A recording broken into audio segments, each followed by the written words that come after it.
நேயர்களுக்கு அன்பு வணக்கங்கள். ஆயுத எழுத்து நிகழ்ச்சிக்கு அன்போடு வரவேற்கின்றோம். சித்தூரில் 20 தமிழர்கள் கொல்லப்பட்ட இந்த ஒரு நிகழ்வு ஏற்படுத்திய அதிர்ச்சி இன்னும் ஓய்ந்த பாடலை நேயர்களே. 20 குடும்பங்கள் இன்று நடுத்தருவுக்கு வந்திருக்கின்றன. பல பிள்ளைகள் தகப்பனை இழந்திருக்கிறார்கள். ஒரு பெரிய அதிர்ச்சியையும் சோகத்தையும் அவர்கள் சார்ந்திருக்கக்கூடிய பகுதியில் மட்டுமல்ல, ஒட்டுமொத்த தமிழகத்திலும் ஏற்படுத்தியிருக்கிறது. மனித உரிமை ஆர்வலர்கள் எல்லாம் ஒட்டுமொத்த தேசத்திலும் ஒரு பெரிய அதிர்ச்சிக்கு உள்ளாக இருக்கிறார்கள். இந்த ஒரு சம்பவத்தை மையப்படுத்தி என்றால் நிச்சயம் மிகையல்ல. இந்த சம்பவத்தில் பல புதிய திருப்பங்கள், பல புதிய செய்திகள் வந்து கொண்டிருக்கின்றன. ஆந்திரா தொடர்ந்து சொல்லி வந்த ஒரு விஷயம், இது நாங்க தற்காப்புக்காக காவலர்கள் சுட்டார்கள், காவல்துறையை சேர்ந்தவர்கள் சுட்டார்கள், அவங்க அம்பு வச்சிட்டு இருந்தாங்க, அருவாள் வச்சிட்டு இருந்தாங்க, கல்லால் அடிச்சாங்க, ஒரு செல்ஃப் டிஃபென்ஸ், ஒரு தற்காப்புக்காக நாங்கள் செய்திருக்கின்றோம் அப்படின்னு சொல்ல பல புதிய ஆதாரங்கள், இது தற்காப்புக்காக செய்யப்பட்டதாக தோன்றவில்லை என்பதை உறுதி செய்யக்கூடிய ஆதாரங்கள் வெளிவந்த வண்ணம் இருக்கின்றன. இது ஒரு பக்கம் என்றால், ஆந்திர உயர் நீதிமன்றமே கர்நாடகாவுடைய வாதத்தை, கர்நாடக காவல்துறையுடைய வாதத்தை ஏற்கவில்லை. கொலை வழக்கு பதிவு செய்யுங்கள், கொலை முயற்சி வழக்கு பதிவு செய்யுங்கள் என்று உத்தரவிட்டிருக்கிறது. தமிழகத்தில் பல அமைப்புகள் போராட்ட களத்தில் ஈடுபட்டிருக்கின்றார்கள். ஜெயலலிதா அதிருப்தி வெளிப்படுத்தியிருக்கிறார். தமிழக அரசாங்கமும் ஆந்திராவுடைய இந்த ஒரு செய்கைக்கு அதிருப்தி வெளிப்படுத்தியிருக்கிறது. மத்திய அரசு அறிக்கை கேட்டிருந்தாலும், இந்த விவகாரத்தில் அறிக்கை கேட்டிருந்தாலும் ஒரு மௌனம் காக்கிறதோ அப்படிங்கிற ஒரு குற்றச்சாட்டும் எழுகிறது. நீதியை உறுதி செய்ய இந்த விவகாரத்தில் 20 தமிழ்நாட்டை சேர்ந்தவர்கள் இறந்திருக்கிறார்கள். மனித உயிர்கள் ஏதோ சிட்டுக்குருவிகள் போல் கொல்லப்பட்டிருக்கின்றன. இதற்கான நீதியை உறுதி செய்ய என்ன செய்யப்பட வேண்டும்? மாநில அரசாங்கம் செய்ய வேண்டியதென்ன? மத்திய அரசாங்கம் செய்ய வேண்டியதென்ன? பல கேள்விகள் எழுந்திருக்கின்றன. ஆந்திரா இதை சரியாக கையாள்கிறதா? ஒரு டிஃபைன்ஸ் காட்டுகிறதா? பல கேள்விகள் எழுந்திருக்கின்றன. இதைத்தான் இந்த நிகழ்ச்சியில் விரிவாக விவாதிக்க இருக்கின்றோம். இந்த நிகழ்ச்சியில் நம்முடைய பங்கேற்கிறார்கள் பாரதிய ஜனதாவுடைய மாநில செயலாளர் திரு கே டி ராகவன் அவர்கள், அதே போல லோக்சத்தா கட்சியை சேர்ந்த திரு ஆனந்தம் அவர்கள் இந்த நிகழ்ச்சியில் இணைகிறார். இன்னும் சற்று நேரத்தில் பாட்டாளி மக்கள் கட்சியை சேர்ந்த திரு பாலு அவர்கள் இணைகிறார். அவர்கள் மட்டுமல்லாது ஆந்திராவை ரெப்ரசென்ட் செய்து ஆந்திர மாநில சுற்றுச்சூழல் மற்றும் வனத்துறை அமைச்சர் திரு கோபாலகிருஷ்ண ரெட்டி அவர்களும் இன்னும் சற்று நேரத்தில் நம்முடைய தொலைபேசி வாயிலாக இணையிருக்கிறார். திரு கோபாலகிருஷ்ண ரெட்டி அவர்கள்ட்ட பல கேள்விகள் எழுந்திருக்கின்றன. அதற்கு முன்பாக மத்திய அரசாங்கத்துடைய நிலை சில கேள்விகளை எழுப்பியிருக்கிறது. திரு ராகவன், உண்மையிலேயே இந்த ஒரு சம்பவம் வேதனை அளிக்கக்கூடியது மட்டுமல்ல, அதிர்ச்சி ஏற்படுத்தியிருக்கிறது. தமிழக பாஜக உள்ளிட்ட கட்சிகள் இதை கண்டித்திருக்கின்றன. ஆனா மத்திய அரசாங்கத்துடைய நிலை, இது எடுக்கக்கூடிய ஒரு ஸ்டாண்ட் வேதனை அளிக்கிறது. எப்படி இதை கண்டித்திருக்க வேண்டாமா? இதை உறுதியான ஸ்ட்ராங்கஸ்ட் பாசிபிள் டர்ம்ஸ் கண்டித்திருக்க வேண்டாமா? மாறாக நோ கமெண்ட்ஸ் அப்படின்னு சொல்லிக் கொண்டிருக்கிறது அரசாங்கம். அறிக்கை கேட்டிருக்கிறது, ராஜ்நாத் சிங் கேட்டிருக்காரு சொல்ல போறீங்க. It is a usual process. இந்த அளவுக்கு மேக்னிடியூட்ல ஒரு விஷயம் நடக்கும் பொழுது இயல்பாக இந்த ஒரு அறிக்கை கேட்பதெல்லாம் நடக்க வேண்டும். ஆனால் இதை மத்திய அரசாங்கம் கண்டிக்காமல் ஆந்திராவுக்கு வலு சேர்க்கும் வாதங்களை வைத்து வருவது பலருக்கு அதிர்ச்சி அளிக்கிறது. கேட்கிறார் திரு ஹரி, நீங்க தமிழ்நாடு பாரதிய ஜனதா கட்சியினுடைய தலைவருடைய கண்டன அறிக்கையை பார்த்திருப்பீங்க. மத்திய அமைச்சர் பொன் ராதாகிருஷ்ணன் அவருடைய கண்டன அறிக்கையை பார்த்திருப்பீங்க. ஆனா ஒரு அறிக்கை நீங்க பார்த்திருக்க வாய்ப்பு இல்லைன்னு நினைக்கிறேன். ஒன்னு, ஆந்திர மாநிலத்தினுடைய பாரதிய ஜனதா கட்சியினுடைய தலைவர் டாக்டர் ஹரி பாபு, அவரும் கூட நீங்க சொல்ற அந்த ஸ்ட்ராங்கஸ்ட் டேர்ம்ல இதை அப்போஸ் பண்ணிருக்காங்க. அதாவது இந்த விஷயம் தமிழ்நாடு, ஆந்திரா இல்ல, அத்தனை இடத்திலுமே எல்லாருமே இதை கண்டித்திருக்கிறார்கள். ஒரு விஷயத்தை நீங்க கவனிக்க தவறிட்டீங்களோன்னு தோணுது.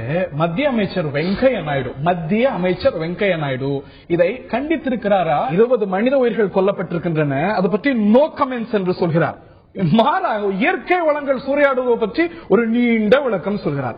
அது பற்றி சொல்லக்கூடியவர் மனித உயிர்களை பற்றி இறந்திருக்கின்றன, தமிழர்கள் இறந்திருக்கிறார்கள், அதை கண்டித்திருக்க வேண்டாமா? இதுதான் மத்திய அரசாங்கத்துடைய நிலைப்பாடு. இதுல பாருங்க, தயவு செஞ்சு ஒண்ணு புரிஞ்சுக்காங்க. இது என்ன தமிழர்கள் என்ன தெலுங்கர்கள் மனித உரிமைகள் பேசுங்க, அது நியாயம். அவங்க தமிழர்கள், சரி, நீங்க தமிழ்நாட்டில் இருக்கிற எல்லாருமே தமிழர்கள். சில பிரிஞ்ச் குரூப் சொல்ற மாதிரி சொல்லாதீங்க. ஏன்னு சொன்னால் தமிழ்நாடு பிஜேபி கண்டித்தது, ஆந்திரா பிஜேபி கண்டித்தது. தமிழ்நாட்டில் அனைத்து கட்சிகளும் காங்கிரஸ், கம்யூனிஸ்ட் உட்பட்ட கண்டிச்சிருக்காங்க. மத்திய அமைச்சர் ஒரு வரியில மனித உரிமை கண்டிக்கிறதுக்கு என்ன, நீங்க ஏன் நோ கமெண்ட்ஸ் என்கிறார்? இத பத்தி கருத்து சொல்ல மாட்டேன் என்கிறார். ஒரு மாறாக அங்க நடக்கக்கூடிய இயற்கை வளங்கள் சூறையாடப்படுகிறது, வராங்க, வெட்டுறாங்க, சொல்லக்கூடாது. அது உண்மை இல்லையா?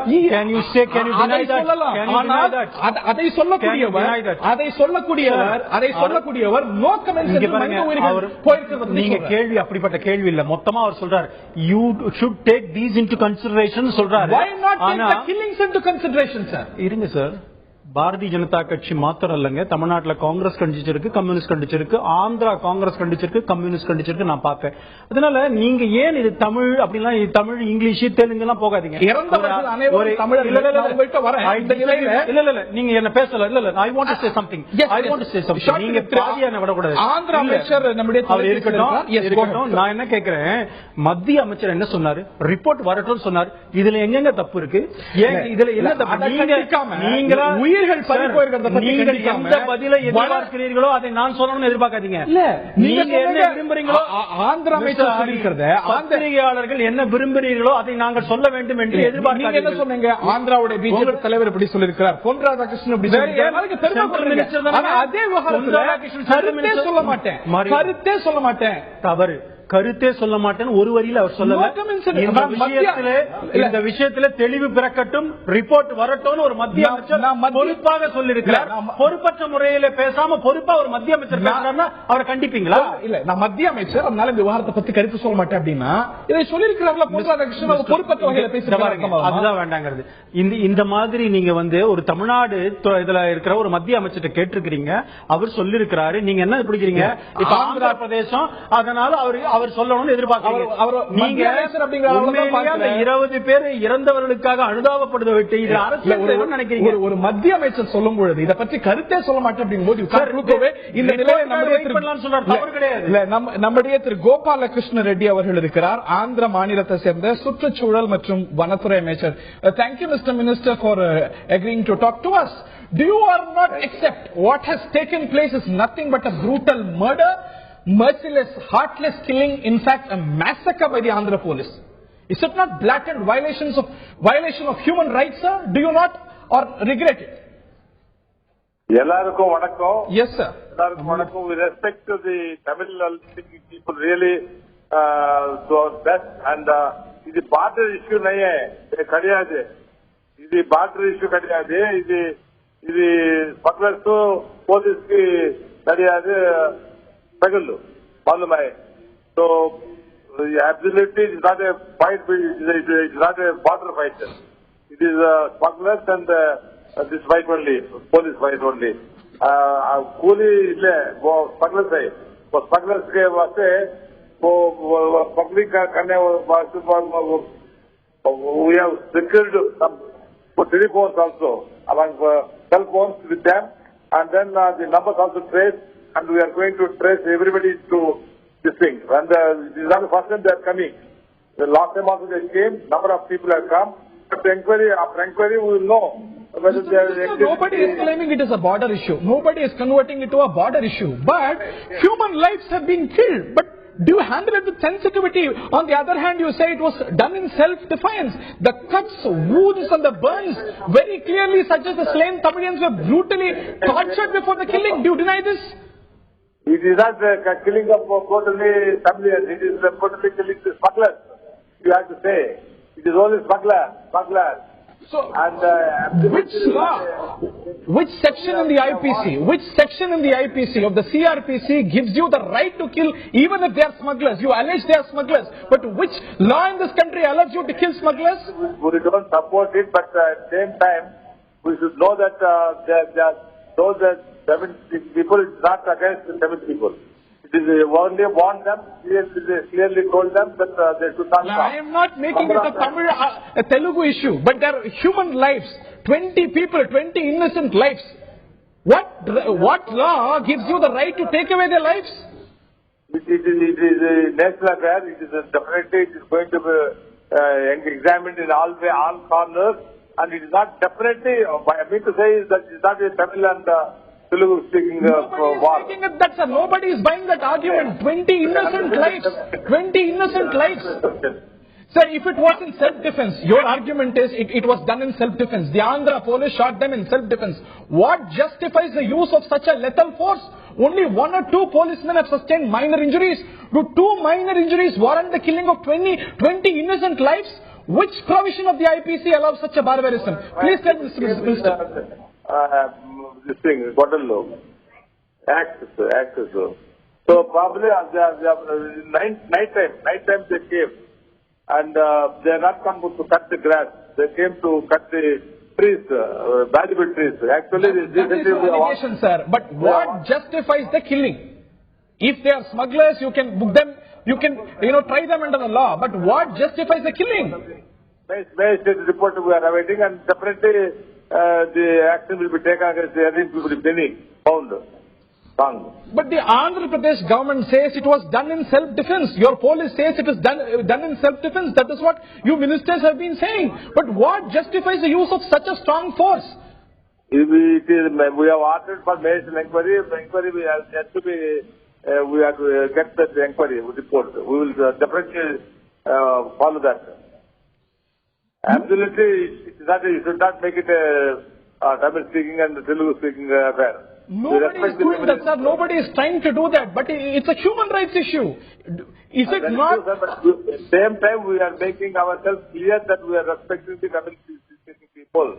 We respect them. We are absolutely, that is not the issue here.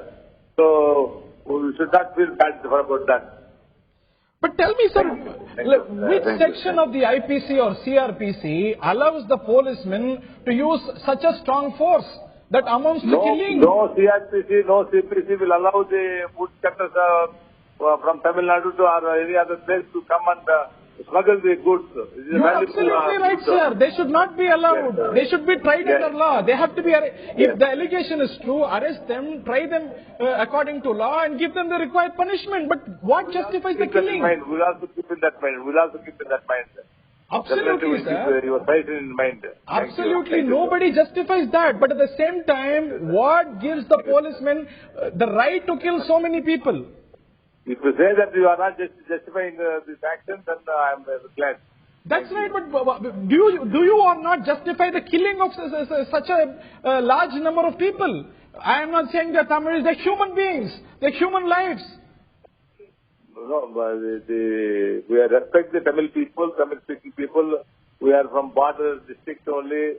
We respect them, and the way they came in last time also twice. Almost many of these culprits were trained criminals only. They are adjudged criminals once. So we'll see that.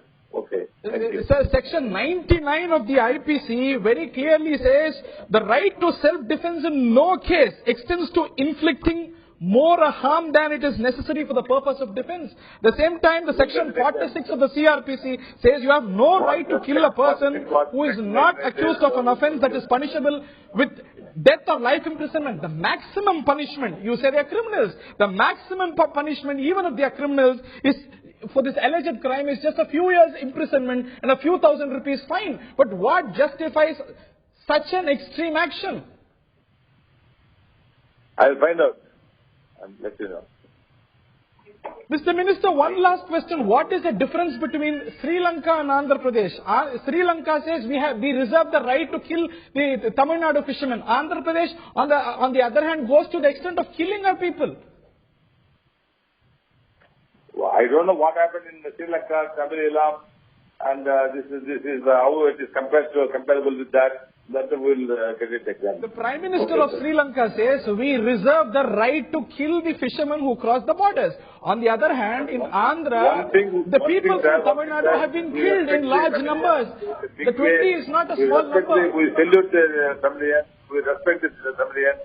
Absolutely, Tamilians are more patriots than anybody else. And Telugu people are always, we have a governor from Tamil Nadu, Rangarajan, and our Narasimhan also, Rangarajan Vice Chancellor is coming. So mostly Tamil-speaking people are in many number here, and we respect them. Absolutely, you should not make a Tamil border issue. Nobody is trying to make that, sir. Do you deny it was a fake encounter? It's not a state encounter. It is really... It was done in self-defense. We are awaiting the investigator, you know very well. So we have ordered for that, and so your position is it has to be probed, or it is it was a killing that was done in self-defense, or you deny it's a fake encounter. But you don't make the argument that it was done in self-defense. Collector's report, we cannot say that. Because it happened only yesterday in the morning, early hours. Since it involves two... We'll get it, definitely we'll get it. Since it involves two states, sir. Since it involves two states and a lot of sensitivities are involved, why not take up a CBI inquiry or an inquiry, closer to that of that importance? So let us get the report now. First get the report, and then if we are not satisfied, then we have to go for another report, sir. But so without getting a report, basic report, going for another report, I think is not correct, sir. But the allegation is you allow the big shots to go scot-free. There are allegations on politicians and on top people, but they roam free and the innocent people are continuously being killed. It's not the first incident. Yeah, actually, number of police people also they are cruelly killed. Acts really very bad situation. They are killed.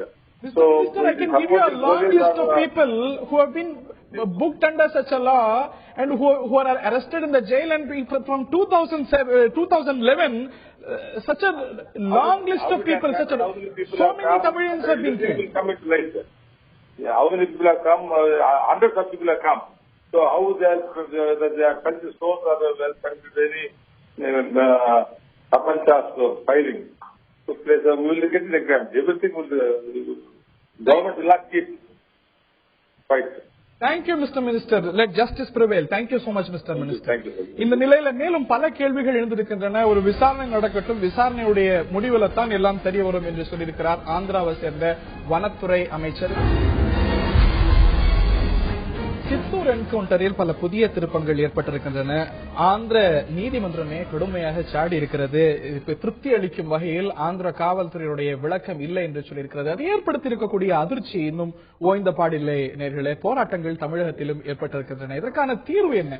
மத்திய அரசாங்கம் தலையிட வேண்டுமா? நீதியை நிலைநாட்ட உறுதி செய்ய என்ன செய்யப்பட வேண்டும் என்பது குறித்து இந்த நிகழ்ச்சியில் விரிவாக விவாதித்து வருகின்றோம். நிகழ்ச்சியின் இந்த பகுதியில் நம்முடைய பாட்டாளி மக்கள் கட்சியை சேர்ந்த வழக்கறிஞர் திரு பாலு அவர்கள் இணைகிறார். அதே போல லோக்சபா கட்சியை சேர்ந்த திரு ஆனந்தம் அவர்கள் இணைந்திருக்கிறார். அதே போல பாரதிய ஜனதாவுடைய மாநில செயலாளர் திரு KT ராகவன் அவர்களும் இணைந்திருக்கிறார். நான் திரு ஆனந்தம் அவர்கள்ட்ட முதற்கட்ட கருத்து கேட்க இருக்கின்றேன். இந்த விஷயத்துல மத்திய அரசாங்கம் ஒரு சென்சிட்டிவிட்டியோட சரியாக கையாளுறதுன்னு நினைக்கிறீங்களா? இன்னும் கடுமை காட்டியிருக்கணும் அப்படிங்கிறது உங்களுடைய பார்வையா? இல்ல, கண்டிப்பா மத்திய அரசாங்கத்தோட நிலைப்பாடுகள் கொஞ்சம் தெளிவில்லாம தான் இருக்கு. முதல்ல சொல்லணும். ஆக்சுவலா முதல்ல அந்த இஷ்யூ பத்தி பெருசா சொல்றதுக்கு முன்னாடி, அதாவது மத்திய அரசோட நிலைப்பாடு புரிஞ்சுக்கிறதுக்கு முன்னாடி தமிழக அரசு என்ன செஞ்சிட்டு இருக்குங்கிற வருத்தமும் இருக்குது. ஆக்சுவலா இது தமிழக அரசு, ஆந்திர அரசு, இங்க ரெண்டுக்கும் நிர்வகிக்கிற பொறுப்பு இருக்குது மத்திய அரசு. இந்த பிரச்சனைகள் இவங்க காடுகளுக்கு போய் செம்மரம் கடத்துறாங்க அப்படிங்கறதுக்காக சுடுறது அப்படிங்கிறது அவர் ஆந்திர அமைச்சர் சொன்ன மாதிரி ஏற்றுக்கொள்ள முடியாது. இருந்தாலும் மத்திய அரசுல இருந்து NHRC ஆக்சுவலா உடனடியா ஒரு அறிக்கை தாக்கல் சொல்லி உள்ள வந்தாங்க. அவங்களோட முதல் நடவடிக்கை இப்படி இருக்கு, அதுக்காக நம்ம பாராட்டலாம். ஆனா மத்திய அரசாங்கத்தில் இருக்கிற ஒவ்வொருத்தரும் ஒவ்வொரு மாதிரி சொல்றாங்க அப்படிங்கிறது தான் கொஞ்சம் வருத்தமா இருக்குது. ஆக்சுவலா பொன் ராதாகிருஷ்ணன் ஒரு மாதிரி சொல்றாரு. கண்டிப்பா அவர் தமிழ் அப்படிங்கறத நினைவு வச்சு சொன்னாரு அப்படிங்கிற மாதிரி எடுத்துக்கலாம். அப்படியே ஆப்போசிட் நம்ம அப்படி பார்க்காதீங்க. ஆப்போசிட்டா போனா வெங்கைய நாயுடு ரொம்ப லிமிட்டடா பேசுறாரு. மேபி அவரோட மாநிலத்துக்கு அது பிரச்சனையா இருக்குமா அப்படின்னு யோசிக்கிறாரா இருக்கலாம். சப்போர்ட் பண்ணாரா? இல்ல, சப்போர்ட் நோ கமெண்ட்ஸ்ங்கிறது அவர்தான் இருக்கும். அதாவது ராகவன் இயற்கை வளங்கள் சூறையாடப்படுது பத்தி நோ கமெண்ட்ஸ்னா இதை பத்தி கருத்து தெரிவிக்காம இருக்கலாம். Everybody reserve. ஆனா இத பத்தி அந்த பிரச்சனையை பத்தி பேசுவோம். ஊழியர்கள் போயிருக்கிறத பத்தி விசாரணை நோ கமெண்ட்ஸ் அப்படின்னா மனித ஊழியர்கள் சொல்ல மாட்டோம். இயற்கை வளம் மத்திய அமைச்சராக ரிப்போர்ட் வரட்டும், மத்திய அரசுக்கு வரட்டும். அப்புறம் ஒரு வரி சொல்லிருக்கலாம். 20 உயிர்கள் போயிருக்கிறது கண்டிக்கத்தக்கது. என்ன நினைக்கிறீங்கன்னு தெரியல. உங்களுடைய கேள்வியிலே கூட இப்ப அந்த அமைச்சரை கேட்டீங்க, நீங்க தமிழர்கள் கொண்டு விட்டீர்கள், ஸ்ரீலங்காவுக்கும் ஆந்திராவுக்கும் நீங்க கம்பேர் பண்ண சரியா உங்களுடைய வாதம்? நான் கேட்கிறேன். ஸ்ரீலங்கால அந்த எல்லைக்கு போனா அந்த பிரைம் மினிஸ்டர் சொல்றாங்கிறாரு. திருப்பதிக்கு ஆயிரக்கணக்கான பேர் டெய்லி போறாங்க. என்னமோ தமிழ்நாட்டுல இருந்து அங்க போனா எல்லாம் சொல்ற மாதிரி பேச. நான் சொல்றேன், இடத்துல அரசியல் அமைப்பு பாருங்க,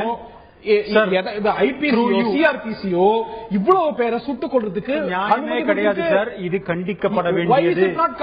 தமிழ்நாடு பிஜேபி மாத்திரமல்ல, ஆந்திரா பிஜேபியும் கண்டிச்சிருக்கு. ஆனா through you I request the media, நீங்க வந்து இது என்ன ஒரு பிரிஞ்சு குரூப் எல்லாம் செய்யற மாதிரி ஏதோ தமிழ்நாட்டுல ஆந்திரா பேங்க்ல போய் அடிச்சா Andhra bank India government of India undertaking, அது கவர்மெண்ட் ஆஃப் இந்தியா அண்டர்டேக்கிங்.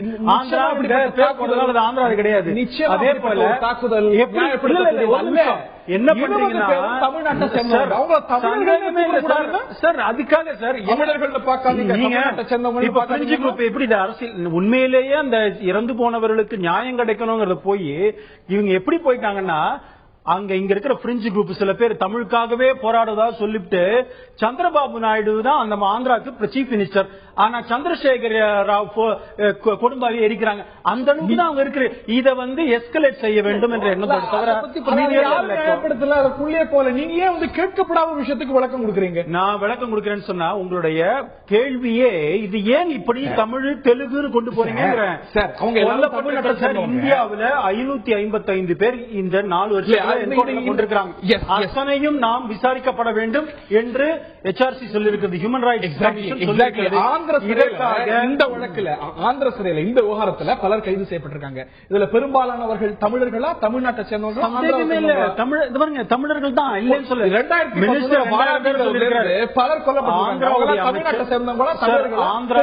ஆந்திராவுடைய அமைச்சர் சொல்லிருக்கிறாரு 2000 பேரு அங்க ஆந்திரால பிரிசன்ல இருக்காங்க. இந்த மாதிரி செம்மரம் இந்த விஷயத்துல கடத்தல் விஷயத்துல தமிழ்நாட்டை சேர்ந்த 2000 பேர் இருக்கிறாங்க இல்லன்னு சொல்லல. ஆனா நான் என்ன கேட்கிறேன், இதை ஏன் இப்படி ஒரு தமிழ் தெலுங்குன்னு பாக்குறீங்க? தெலுங்கு செத்தாலும் தப்புதான் சார், தமிழை சுட்டு சொன்னாலும் தப்புதான். குற்றம் 20 பேர் சரியா இல்லையான்னு கொண்டு பாதிக்கப்பட்டவன் தமிழ்னு சொல்லக்கூடாது, தமிழர்கள் சொல்லக்கூடாது. கொல்லப்பட்டது 20 பேர் செத்துருக்காங்கன்னு சொல்லுங்க, அது கண்டிக்கப்படத்தக்கது. நீங்க ஏன் திசை திருப்பி விவாதத்தை கொண்டு போறீங்கன்னா? இந்த பிரச்சனைக்கு போறது இதான் முதன்முறையாக நான் வந்து இந்த ஆந்திரா இஷ்யூ சம்பந்தமா பேசுறேன். இந்த பிரச்சனைக்கு போறதுக்கு முன்னாடி எனக்கு இருக்கக்கூடிய பெரிய வருத்தம் என்னன்னா, ஆந்திராவில் இருக்கக்கூடிய பாஜகவினர் அந்த மாநிலத்திற்காக பேசுகிறார்கள். கர்நாடகத்தில் இருக்கக்கூடிய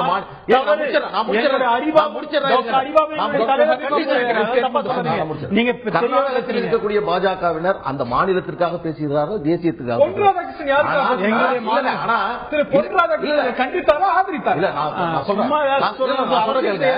இந்த இடத்தில் எந்த ஒரு அடிப்படையிலும் அந்த நடந்த நிகழ்வுகளை நியாயப்படுத்தும் ஓசை என்பது தமிழ்நாட்டில் எழக்கூடாது.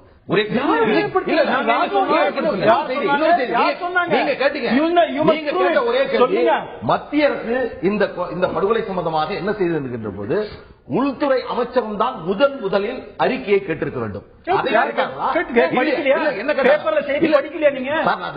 நான் சொல்றதை கேளுங்க சார்.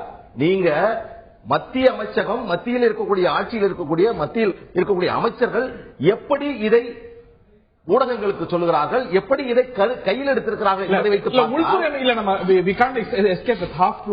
உள்துறை அமைச்சகம் அறிக்கை கேட்டுதா இல்லையா? கேட்டிருக்குங்க. என்ன நடவடிக்கை? இந்த பிரச்சனையை பொறுத்தவரையில் நீங்க சொல்றீங்க இது வந்து மிக கொடூரமான ஒரு கொலை. ஜாலியன் வாலாபாக்கில் நடைபெற்ற ஒரு இனப்படுகொலை அந்த நடத்தினார்களே, டயர் நடத்தினாரே, அதற்கு அடுத்து நடந்த மிகப்பெரிய ஒரு துப்பாக்கி சூடு இதுதான் சுதந்திர நாட்டிற்கு பிறகு. இந்த இடத்தில் அந்த காந்தாராவ் என்று சொல்லக்கூடிய டிஐஜி சொல்லுகிறார், நேரடியா சொல்றார், நான் வந்தால் சுட்டு தள்ளுவேன். இதுதான் சட்டமா? இதுதான் கேள்வி. இன்னைக்கு இவர் சொல்லுகிறார், இது திட்டமிட்டு நடத்தப்பட்ட ஒரு நாடகம், திட்டமிட்டு அரங்கேற்றப்பட்ட ஒரு படுகொலை. இந்த படுகொலையை யார் நியாயப்படுத்தினாலும் மனிதநேயமற்றவர்கள். என்னுடைய பார்வையில் சொல்லுகிறேன். இந்த விஷயத்தை பொறுத்தவரை இல்ல அவர்கள் கடத்தல்காரர்களாகவே இருக்கட்டும், அவர்கள் கொலைகாரர்களாகவே இருக்கட்டும், சட்டத்தின் அடிப்படையில் மட்டும்தான் தண்டனை வழங்க முடியும் இந்த நாட்டில். யாரும் தன்னுடைய சட்டத்தை கையில் எடுத்துக்கொண்டு துப்பாக்கியை கையிலே வைத்துக் கொண்டு மரம் வெட்டினால் சுடுவேன் என்று சொல்வது என்பது இன்றைக்கு இந்த நாட்டில் சுதந்திரம் இருக்கிறதா இல்லையா? நான் திரு ஆனந்தம் அவர்கள்ட்ட கேட்க இருக்கின்றேன். அந்த அமைச்சர்கிட்ட மீண்டும் அதைத்தான் நான் கேட்க முயற்சி செஞ்சேன். ஆந்திர போலீசார் நீதிமன்றத்திலையும் பொதுத்தளத்திலும் எடுக்கக்கூடிய விஷயம், அவங்க வந்தாங்க, கல்லால அடிச்சாங்க, இல்லாட்டி கத்தியை வச்சுக்கிட்டு இருந்தாங்க, அறிவாள் வச்சுட்டு இருந்தாங்க அப்படின்னு. அது உண்மையில் இருந்தாலும் கூட அரசியலமைப்பு சட்டம் ஐபிசி இதெல்லாம் தெளிவாக சொல்கிறது எந்த அளவுல போர்ஸ் யூஸ் பண்ணணும், எதற்காக தற்காப்பு நடவடிக்கை எடுக்கணும், எந்த கட்டத்து வரைக்கும் அது இருக்கணும் அப்படின்னு. ஐபிசி உடைய செக்ஷன் 99 சொல்கிறது, அதாவது ஒரு டிஃபென்ஸுக்கு தற்காப்புக்கு தேவையான அளவை விட அதிகமாக அந்த ஒரு போர்ஸ் ஆனது, இந்த ஒரு தாக்குதல் நடவடிக்கையானது இருக்கக்கூடாது அப்படின்னு சொல்லுது. அது மீறப்பட்டிருக்கிறது. சிஆர்பிசி உடைய செக்ஷன் 46 சொல்கிறது, ஒருவேளை ஒரு குற்றம் இழைப்பவர்கள் மரண தண்டனையாலோ இல்லாட்டி ஆயுள் தண்டனையாலேயோ தண்டிக்கப்படக்கூடியவர்கள் அந்த குற்றத்தை செய்தால் மட்டுமே கொலை செய்யக்கூடிய அளவுக்கு காவல்துறையோ இல்ல மற்ற அமைப்புகளோ இந்த ஒரு போர்ஸ் யூஸ் பண்ணலாம்னு அவையெல்லாம் பிளாக்டாக மீறப்பட்டிருக்கு இல்லையா இந்த சம்பவத்தில்? இல்ல கண்டிப்பா அது எந்த அளவுக்கு அப்படின்னா பொதுவா ஒரு வரைமுறை இருக்குது, வானத்தை நோக்கி சுடணும், முட்டிக்கல சுடணும், இந்த மாதிரி எந்த வரைமுறையுமே இல்லாம தொடர்ந்து பண்ணிட்டு இருக்காங்க. இது ஆக்சுவலா ஏற்கனவே நடந்திருக்குது அப்படிங்கிற தகவல் இப்பதான் வெளியில வருது. அதான் நமக்கு கொஞ்சம் வருத்தமான இருக்குது. நடந்திருக்குது, மறைக்கப்பட்டிருக்குது, இந்த மாதிரியான விஷயங்கள்லாம் இருக்குது. இன்னொரு விஷயம் என்னன்னா, கடந்த ஒரு 3 மாசத்துல மட்டும் ஆந்திராவில் இதுக்குன்னே ஸ்பெஷல் டாஸ்க் போர்ஸ் கொண்டு வந்து இதை கட்டுப்படுத்துறதுக்காக புது வெப்பன்ஸ், புது தனியா ஒரு படையெல்லாம் உருவாக்குறாங்க. இவ்வளவு பண்றவங்க ஒரு அட்வான்ஸ் டெக்னாலஜி எல்லாத்தையும் எடுத்து சுட்டுதான் ஒரு தப்பை தடுக்கணும்னு இல்ல, ஒரு நான் லீத்தல் வெப்பன்ஸ் சொல்றோம், கண்ணீர் புகை கொண்டு டிராங்குலைசர், அந்த மாதிரியான விஷயங்கள், இந்த மாதிரியான விஷயங்கள் ஏன் இது நம்ம வெறுமனே ஆந்திர போலீஸ் சந்திரபாபு நாயுடு இப்படிலாம் பேச முடியாது. இந்தியா முழுக்க இதான் நிலைமையா இருக்குது. எங்க கண்டனம் இல்ல, எங்க ஒரு ஆர்ப்பாட்டம் ஒரு அத்துமீறி போகுதுனாலும் உடனே எடுத்து நெஞ்சில சொல்ற லெவல்ல தான் இருக்காங்க. இன்னும் கொஞ்சம் பிரச்சனையை கொஞ்சம் உள்நோக்கி பார்த்தோம்னா நிறைய இதுல பின்னாடி வர்ற விஷயங்கள்லாம் எப்படி இருக்குன்னா திட்டமிட்டு நடத்த மாதிரி இருக்கலாமோ அப்படிங்கறதுலாம் இருக்குது. ஆனா அதுக்கு முன்னாடி இப்போ இன்னைக்கு ஆந்திரா பேசுறவங்க எல்லாருமே விசாரணை முடியட்டும் மறைக்க பாக்குறாங்களோ அப்படிங்கறது நம்ம ஏத்துக்கிட்டு தான் ஆகணும். அது ஆந்திராவாகட்டும், ஆந்திராவில் இருக்க அமைச்சர்களாகட்டும். நேற்று ஆக்சுவலா சந்திரபாபு நாயுடு அந்த சம்பந்தப்பட்டவங்களை கூப்பிட்டு வச்சு விருந்து நடத்திருக்காரு. இதே தமிழ்நாடு அரசு பண்ணியிருந்து, இதே தமிழ்நாடு அரசு வீரப்படுத்தா பண்ணியிருந்து. இது என்ன அர்த்தம் அப்படின்னு கேக்குறேன். திட்டமிட்டு பண்ணதா இருக்கலாமா?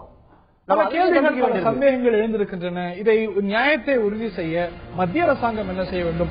தமிழ்நாடு அரசாங்கம் இதை சரியாக கையாளுகிறதா? போதிய அழுத்தம் கொடுத்திருக்கிறதா? சித்தூரில் நடந்த சம்பவம் 20 தமிழர்கள் கொல்லப்பட்ட ஒரு சம்பவம் ஏற்படுத்திய அதிர்ச்சி இன்னும் ஓய்ந்த பாடில்லை. இதுல பல முன்னேற்றங்கள் நடந்திருக்கின்றன. ஆந்திர நீதிமன்றமே ஆந்திர போலீசார் அளித்த விளக்கம் என்பது திருப்தியாக இல்லை என்று சொல்லியிருக்கிறது. நீதியை நிலைநாட்ட செய்யப்பட வேண்டியது என்ன? மத்திய அரசாங்கம் செய்ய வேண்டியது என்ன? மாநிலம் செய்ய வேண்டியது என்னங்கிற ஒரு கேள்வி எழுந்திருக்கிறது. நான் திரு பாலு அவர்கள்ட்ட கேட்க இருக்கின்றேன். தமிழ்நாடை பொறுத்த வரைக்கும் இதை சரியாக கையாளுறது நினைக்கிறீங்களா? முதல் நாளிலேயே முதலமைச்சர் ஓ பன்னீர்செல்வம் ஒரு கடிதம் எழுதியிருக்கிறார். ஜெயலலிதாவும் இதை கண்டித்திருக்கிறார், அதிருப்தியை வெளிப்படுத்தியிருக்கிறார் ஆந்திரா இதை கையாள்வது குறித்து. ஆக ஒரு போதுமான அழுத்தத்தை தமிழ்நாடு கொடுத்துக் கொண்டிருக்கிறது, அரசாங்கமாக செய்து கொண்டிருக்கிறது. மத்திய அரசாங்கம் ஒரு விளக்கத்தை கேட்டிருக்கிறது, தன்னுடைய பணியை செய்யாமல் இல்லை. இதற்கு மேல இது நிச்சயமாக கண்டிக்கத்தக்கது. ஒரு நீதி நிலைநாட்டப்பட வேண்டும். இதை நிகழ்த்தியவர்கள் குற்றவாளிகளானால் தண்டிக்கப்பட வேண்டும். இதுல what more should be done நினைக்கிறீங்க? அதாவது தமிழக அரசை பொறுத்தவரையில் மனிதாபிமானத்தோடு இவர்கள் பார்த்தார்கள் என்பதை முதல் பார்வையில் இவர்கள் பதிவு செய்தார்களே ஒழிய சட்ட ரீதியாக இதை எப்படி வெற்றி கொள்வது என்பதை பற்றி தமிழக அரசு யோசிக்கவில்லை. தமிழக காவல்துறை அதற்கான நடவடிக்கை எடுக்கவில்லை. உள்துறை அமைச்சர் அதற்கான நடவடிக்கை எடுக்கவில்லை. இன்னும் சொல்ல போனால் மிக அதிகமான பொறுப்பு யாருக்கு இருக்கிறது என்று சொன்னால் தமிழக அரசுக்கு தான் இருக்கிறது. உயர்நீதிமன்றத்தையும் ஆந்திர நீதிமன்றத்தையும் உச்சநீதிமன்றத்தையும் தமிழக அரசின் சார்பில் ஒரு மனு தாக்கல் செய்யப்பட்டால் அதற்கு இருக்கக்கூடிய முக்கியத்துவம் என்ன என்பதை இன்னும் இவர்கள் உணர்ந்து கொள்ளவில்லை. ஒரு முடிவுக்கு வந்துட முடியுமா? நடந்து சில நாட்கள் ஆகிறது. ஆந்திர உயர்நீதிமன்றத்தினுடைய தலைமை நீதிபதி இந்த வழக்கை காட்டக்கூடிய அந்த ஆர்வத்தை வேறு யாரும் இதுவரை காட்டவில்லை என்று நான் எதிர்பார்க்கிறேன், நான் நினைக்கிறேன். ஏனென்று சொன்னால் மத்திய அமைச்சகமோ மத்திய அரசோ அல்லது மாநில அரசோ இங்க இருக்கக்கூடிய தமிழக அரசோ யாரும் இதில் அந்த அளவிற்கான அக்கறையை செலுத்தவில்லை. முதல் நபராக ஆந்திரத்தினுடைய தலைமை நீதிபதி தான் இது குறித்து மிக ஆழமான கருத்தை தமிழர்கள் தெலுங்கர்கள் இஷ்யூ சொல்றார். ஆந்திர அமைச்சர் சொல்றார். இங்கு சில அமைப்புகள் பலர் அப்படி பார்க்கிறாங்க அப்படிங்கறத மறுக்க முடியும். அதாவது பார்க்க வேண்டிய அவசியம் இருக்கிறதா? மனித உயிர்கள் போயிருக்கிறது. தமிழ்நாட்டை சேர்ந்தவர்கள் மிகவும் கண்டிக்கத்தக்கது. ஏதோ ஒரு ஆந்திரா திட்டமிட்டு செஞ்சாங்க, இது ஒரு தமிழர்கள் ஆந்திரா இஷ்யூ அப்படின்னு போக வேண்டிய அவசியம் இருக்கா? இல்ல, இது நீங்கள் சொல்வதை ஏற்றுக்கொண்டுதான் ஆக வேண்டும். ஏதோ ஆந்திர வங்கிகள் மீதும் அது போன்ற தோற்றம் என்பது தவிர்க்கப்பட வேண்டும் என்பது என்னுடைய கருத்து. ஆனால் அதே வேளையில் எந்த நேரத்தில் எதை செய்ய வேண்டும் என்பது மிக முக்கியமானது. திருவண்ணாமலையில் இருக்கக்கூடிய 6 உடல்களை வைத்துக் கொண்டு மறு பிரேத பரிசோதனை செய்ய வேண்டும் என்று சொல்லுகிற பொழுது ஒருவேளை அந்த உடல்கள் புதைக்கப்பட்டால் பல உண்மைகள் புதைந்து போய்விடும்.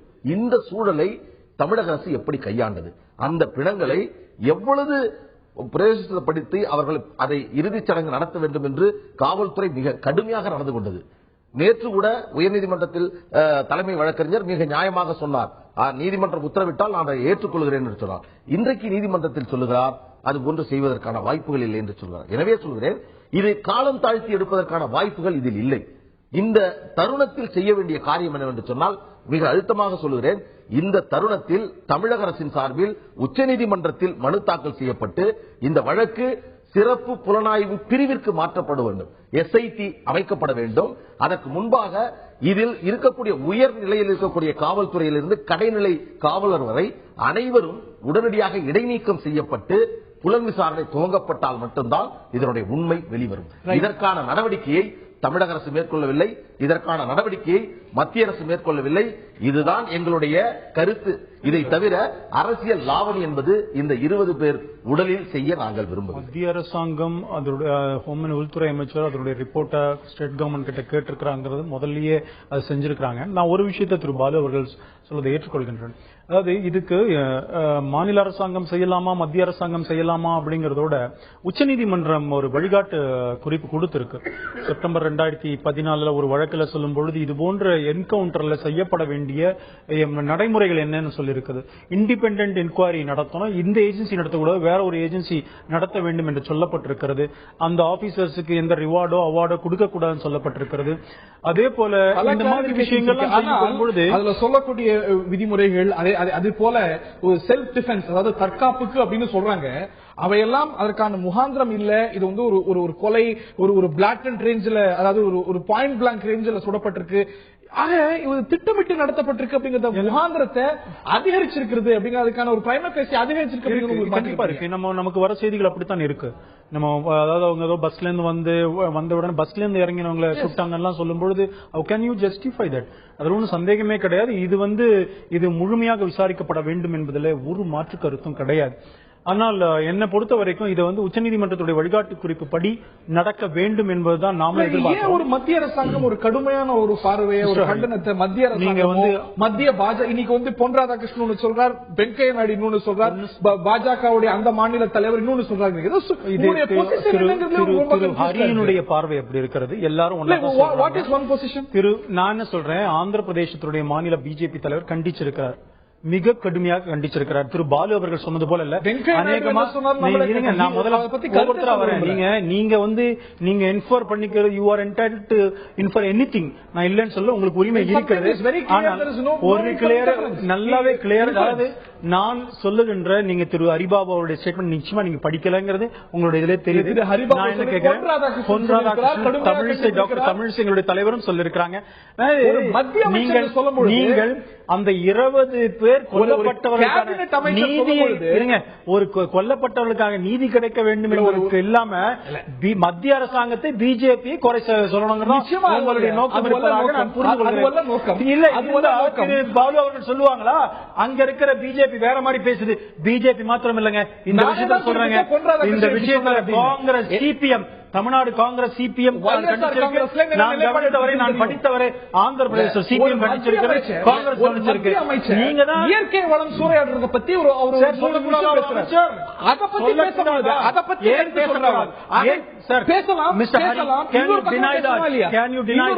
இன்னொரு பக்கமும் இதுக்கு கேட்கப்பட்ட இன்னைக்கு பிரச்சனையா இருப்பது 20 பேர் கொல்லப்பட்டிருப்பது. இயற்கை வளங்களை பற்றி பேசுறாங்க, உயிர்களை பற்றி பேச மாட்டேங்க. இயற்கை வளம் சூறையாடுவது ஒரு அமைச்சர் பேசக்கூடாது, அப்ப உயிர்கள் போனதை பற்றி பேசக்கூடாது.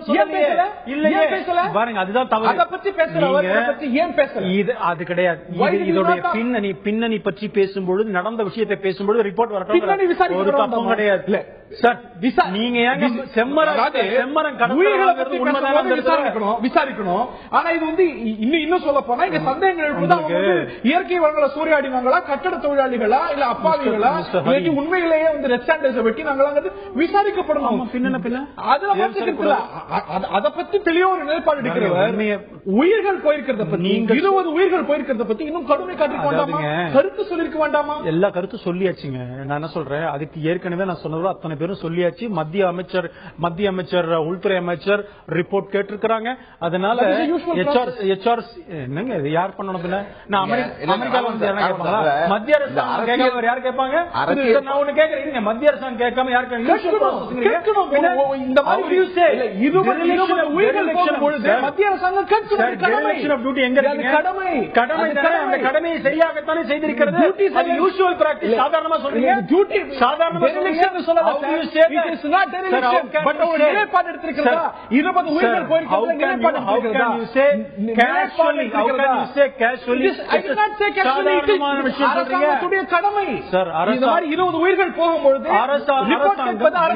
அரசாங்கம் தன்னுடைய கடமை செய்திருக்கிறது என்று ஏற்றுக்கொள்கிறீர்களா?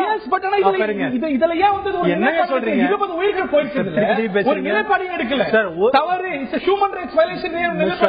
மத்திய அரசாங்கம் ரிப்போர்ட்டை கேட்டிருக்குது. ரிப்போர்ட் வந்த அப்புறம் இந்த மாதிரி நிலைப்பாடு எடுக்கலன்னு சொன்னா உங்களுடைய கேள்வி நியாயமானது. Why don't you wait for that? இரண்டு பக்கமும் பேசப்படுதா? ஒரு விஷயம் அப்படின்னா விசாரிக்கப்படணும் அப்படின்னா இது உண்மையிலேயே அவங்க வந்து மீறினாங்களா, விதிகளை மீறினாங்களா, போச் பண்ணாங்களாங்கிறது விசாரிக்கப்படணும். அதுல ஒரு நிலைப்பாடு எடுத்துட்டு இதுல வரும்பொழுது நாங்க வந்து ரிப்போர்ட் நாடுறோம் அப்படிங்கிற ஒரு நிலைப்பாடு நியாயமானதாக இருக்கு. இல்ல இதுல இந்த விவாதத்தில் வரக்கூடிய நன்மையை விட மிக முக்கியமானது, இந்த வழக்கிலே 3000க்கும் மேற்பட்ட தமிழர்கள் இன்றைக்கு அங்கே ஆந்திரா சிறைகளில் இருக்கிறார்கள். பலருக்கு ஜாமீன் வழங்கப்பட்டு ஜாமீன்தாரர்கள் நிறுத்த முடியாமல் உள்ளே இருக்கக்கூடியவர்களுடைய எண்ணிக்கை 1000க்கு மேல் இருக்கிறது. இன்னொரு தகவலை சொல்லுகிறேன். ஜாமீன் பெறுவதற்காக உள்ளே இருப்பவர்களுடைய உறவினர்கள், தங்கை, மனைவி அங்கே செல்கின்ற பொழுது பலர் பாலியல் பலாத்காரத்துக்கு உள்ளாக்கப்பட்டிருக்கிறார்கள். நான் இந்த நேரத்தில் சொல்வது என்னவென்று சொன்னால், 20 உயிர்கள் போய்விட்டது. இதை சட்ட ரீதியாக சந்தித்துக் கொள்வோம். ஆனால் சட்டவிரோதமாக ஆந்திராவில் அடைத்து வைக்கப்பட்டிருக்கக்கூடியவர்களை மீட்பதற்கான நடவடிக்கை என்ன? தமிழகத்தில் ஒரே முதல் தகவல் அறிக்கையில் 430 பேர் குற்றவாளிகளாக சேர்க்கப்பட்டிருக்கிறார்கள். இவர்கள் தலைமறைவான குற்றவாளி என்று சொல்கிறார்கள். இதுபோன்று பல நிகழ்வுகள். இந்த பாலு ஒரு விஷயத்தை மறுத்த முடியுமா? இங்க இருந்து போறாங்க, இன்னைக்கு இவ்வளவு பேர் சேர்க்கப்பட்டிருக்காங்க அப்படின்னாலும் கூட இதுல ஆந்திராவை சேர்ந்த பலர் விசாரிக்கப்படணும் மாற்றுக்கிறது இல்லை. இங்க இருந்து ஒரு பெரிய எண்ணிக்கையில போய் அங்க இந்த வந்து செம்மரங்கள் வெட்டுவது அப்படிங்கிறது நடக்கல அப்படின்னு சொல்ல முடியும். அனைவருமே நிரபராதிகள். இன்னைக்கு சிறையில் இருக்கிற அத்தனை பேரும் நிரபராதிகள் முடிவுக்கு வந்துட முடியும். எனக்கு தெரிஞ்சு ஒரு அரசு பேருந்தினுடைய ஓட்டுநர் நடத்துனரை இதற்காக கைது செய்திருக்கிறார்கள் என்று சொன்னால் இதில் என்ன நியாயம் இருக்கிறது என்பதை நீங்கள் புரிந்து. இந்த சிறையில் இருக்கக்கூடிய ஒரு 2000 பேர் சொல்றீங்க, 1400 பேர் சொன்னா அத்தனை பேரும் நிரபராதிகள். இங்க இருந்து யாரும் போல, செம்மரம் வெட்டப்படல. அது ஒரு பிரச்சனையா இருந்தா அது கண்டறியப்படணும், தீர்வு இருக்கணும். ஒரு பிரச்சனை இல்ல அப்படின்னு நம்ம வந்து அதாவது அட்வொகேட்டா நான் சொல்றேன், ஈவன் ஒரு இந்த குற்றத்தை நிகழ்த்தியிருந்தால் கூட அதற்கு சட்ட ரீதியாக அதை தாண்டி இன்னும் பாதிக்கப்பட்டிருக்கக்கூடியவருடைய நிலைமையை நான் சொல்றேன். இன்னைக்கு இந்த வழக்குல பேருந்து நிலையத்தில் நின்றவர்கள், இரவு நேரத்தில் இருந்தவர்கள் பலர் கைது செய்யப்பட்டிருக்கிறார்கள். கைதியோடு இருந்தவர்கள் கைது செய்யப்பட்டிருக்கிறார்கள். வேலைக்கு சென்றவர்கள் கைது செய்யப்பட்டிருக்கிறார்கள். பலர் பல இடங்களில் அங்கெங்கு நிற்கக்கூடியவர்கள் இது போன்ற வழக்குகளை தாக்கல் செய்வதில் எல்லா வழக்குகளிலும் இவருடைய பெயர். ஒரு பக்கத்தை பார்க்கிறோம். இன்னொரு பக்கத்துல ஒரு அதிகாரி சமீபத்தில் நினைக்கிறேன் ஸ்ரீனிவாசலு அப்படிங்கிற ஒரு அதிகாரி சுட்டுக்கொல்லப்படல, கற்களால் அடித்து தாக்கப்பட்டிருக்கிறார், இறந்திருக்கிறார். அந்த சமயத்தில் ஒரு நிலைப்பாடு எடுத்தோமா, இது தமிழர்கள் ஆந்திரக்காரங்களை கொண்டுட்டாங்க அப்படின்னு? அப்படி ஒரு நிலைப்பாடு எடுக்கலையே. அதாவது இன்னொரு தகவல் சொல்றேன். வெங்கடேஷ் விஜயகாந்த் 2013 இந்த ரெட் சாண்டல்ஸ் என்று சொல்லக்கூடிய செம்மரங்கள் வெளிநாடுகளில் தான் விற்பனை செய்யப்படுகிறது. ஆனால் இது போன்ற வழக்குகளில் இந்த கைது நடவடிக்கை, இன்னும் சொல்ல போனால் இது போன்ற என்கவுண்டர் நடவடிக்கையில் ஈடுபடக்கூடிய ஆந்திர அரசு வெளிநாடுகளுக்கு செல்லக்கூடிய பொருட்களை கைப்பற்றக்கூடிய துறைமுகங்களில் பல்வேறு இடங்களில் நடக்கக்கூடிய சட்டவிரோத நடவடிக்கைகளை தடுப்பதற்கான நடவடிக்கைகள் எடுத்தார்கள் என்று சொன்னால் இல்லை. நான் சொல்கிறேன், இது ஒரு தனிப்பட்ட முறையில் ஏதோ ஒரு உள்நோக்கத்திற்காக நடத்தப்படக்கூடிய மிகப்பெரிய நாடகம். இன்னும் சொல்ல போனால் இது ஏதோ மிகப்பெரிய சந்தன மரம் போன்று எல்லோரும் பேசுகிறார்கள். அப்படிப்பட்ட இது ஒரு மரம் அல்ல. இன்னும் வளர்க்கிறார்கள், பயிர் வைக்கிறார்கள். பல இடங்களில் சட்டத்தின் அடிப்படையில் தடை செய்யப்பட்ட ஒரு வணிகம் செய்வதற்கு தடை செய்யப்பட்டிருக்கிறது. அதில் மாற்று கருத்தில். ஆனால் அதே வேளையில் இதை இப்படி இதை செய்யக்கூடியவர்களை நான் சுட்டு தள்ளுவேன் என்று சொல்வது அதற்கு பிறகு செய்வது என்பதும் ஏற்றுக்கொள்ள முடியும். இதுல ரெண்டு விஷயம் பார்க்க வேண்டியிருக்கிறது. அதாவது இதுல கைது செய்யப்படுறவங்க பெரும்பாலும் தமிழ்நாட்டை சேர்ந்தவங்களா இருக்கிறாங்க. ஆந்திராவை சேர்ந்த பல அரசியல் தலைவர்களுக்கு இதுல தொடர்பு இருக்கிறது. இன்னும் மாஃபியாவை சேர்ந்த பலர் கைது செய்யப்படுறதில்ல. வெறும் ஒரு ஃபுட் சோல்ஜர்ஸா வெறும் தொழிலாளிகளா போறவங்க சில $100, இன்னும் சொல்ல போனா சில 1000 அப்படின்னு சொல்றாங்க. கூலிக்காக போறவங்க கைது செய்யப்படுறாங்க. இந்த மாதிரியான அதீதமான நடவடிக்கைக்கு உள்ளாக்கப்படுறாங்க.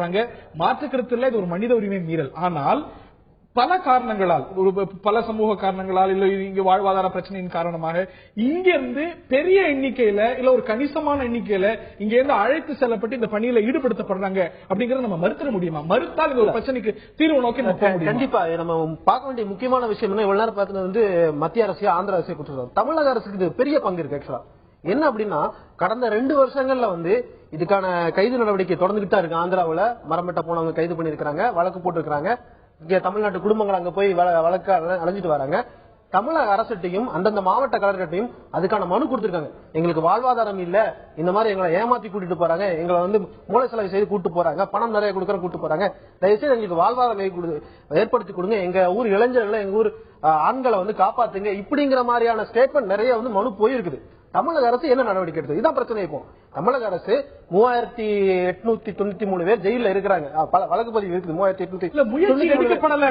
இது எப்படி இங்க இருந்து போறாங்க உண்மையோ, தமிழ்நாடு சர்க்கார் இந்த முயற்சி எடுக்கலங்கிற ஒரு முடிவுக்கு வந்துட முடியுமா? ஆந்திர சர்க்காரும் கூட to be fair to them இங்க இருந்து பல விழிப்புணர்வு டிரைவ்ல ஈடுபட்டிருக்காங்க. இங்க வராதிங்க, இது தடை செய்யப்பட்ட ஒரு விஷயம் அப்படின்னு. இது எப்படி அணுகணும்னு நினைக்கிறீங்க? இல்ல ஆக்சுவலா முதல்ல அது ஒரு என்ன சொல்றது, விவசாயம் பொய்த்து போன பூமி. அவங்களோட பேக்ரவுண்ட் முதல்ல பாத்துக்கணும். விவசாயம் பொய்த்து போன பூமி, தண்ணீர் வசதி இல்ல, விவசாயம் பண்ண முடியல. சோ அதை விட்டு அடுத்த என்ன தொழில் பண்ணலாம் அப்படிங்கிறவங்களுக்கு ஆக்சுவலா அவங்களோட ஹிஸ்டரி என்னன்னா, இதுக்கு முன்னாடி ஜவ்வாது மலைகளையும் இதே மாதிரியான சந்தன மரங்களை வெட்டிக்கிட்டு இருந்த குடும்பங்கள் தான் அப்படின்னு சொல்றாங்க. அது எந்த அளவுக்கு உண்மைன்னு தெரியல. சோ அவங்க வேலை வாய்ப்பு இல்ல, வேலை வாய்ப்பை ஏற்படுத்தி கொடுக்க வேண்டியது தமிழக அரசோட கடமை தான். அதை வேற யாரும் பண்ண முடியும். சோ அதை ஏற்படுத்தி கொடுத்திருந்தா இந்த பிரச்சனை முன்னமே தடுக்கப்பட்டிருக்கும். 3000 குடும்பங்கள் அங்க இருந்திருக்க வேண்டிய அவசியம் இல்ல. இப்போ என்னோட கேள்வி, இப்போ பஸ்ல போற இவர்களை ஐடென்டிஃபை பண்ற அளவுக்கு போலீஸ் அங்கே இருக்கிறது. யார் அவ்வளவு பெரிய பேர் 100 பேர் போற பஸ்ல இவங்க தான் வெட்டுறவங்கன்னு ஐடென்டிஃபை பண்ற போலீஸ், இவங்க தான் இதனுடைய இருக்கட்டும். அப்படியே அவங்களுடைய வாதத்துக்கே வச்சுப்போம். ஆந்திர போலீஸோட வாதம் இவர்கள் தான் வெட்டுறாங்க, அதனால கூட்டு போய் கொண்டுட்டாங்க. மரம் வெட்டுபவர்களே உங்களால ஐடென்டிஃபை பண்ண முடியும்னா அந்த புரோக்கர்ஸ் இதற்காக யார் செய்வார்களோ அவர்களை உங்களால ஐடென்டிஃபை பண்ண முடியாதா? அப்ப செய்யணும் இல்ல? ஆந்திரா போலீஸ் ஆர் எந்த போலீஸுமே இதை செய்ய வேண்டும் இல்ல? இப்ப நீங்க சாதாரண தொழிலாளர்களை பண்ண அந்த தொழில் அது இல்லீகல் அந்த விஷயம் நின்றுமா? நிக்க போறது இல்ல. உங்களுடைய தோழமை கட்சி ஆளக்கூடிய அந்த அரசாங்கம் இதற்கு முன்னுரிமை கொடுக்க வேண்டாமா? இன்னைக்கு டிடிபி உங்களுடைய தோழமை கட்சியில கூட்டணி கட்சி இல்ல. இன்னைக்கு அந்த இதுல பல ஏஜென்ட்டுகள் இருக்காங்க, ஆந்திராவை சேர்ந்த பல தலைவர்கள் இருக்காங்க. அதன் மீது நடவடிக்கை எடுக்காம போன அரசாங்கமாகட்டும் இந்த அரசாங்கமாகட்டும் உங்களுடைய முதல் ஒரு நிமிஷம், உங்களுடைய இந்த விவாதத்துல முதல்ல இருந்தே நீங்கள் இது பிஜேபின்னு தான் பாக்குறீங்களே தவிர செத்து போனவங்களுக்காக நீங்க பரிதாபப்படுறதா?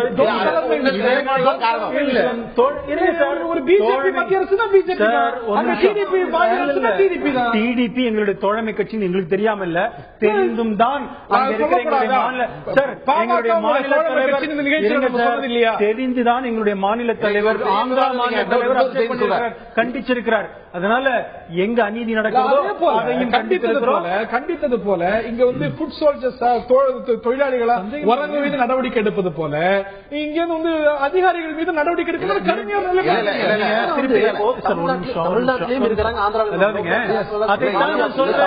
நீங்க இதை செய்ய வேண்டும் என்று சொல்லும் பொழுது சொல்றோம்.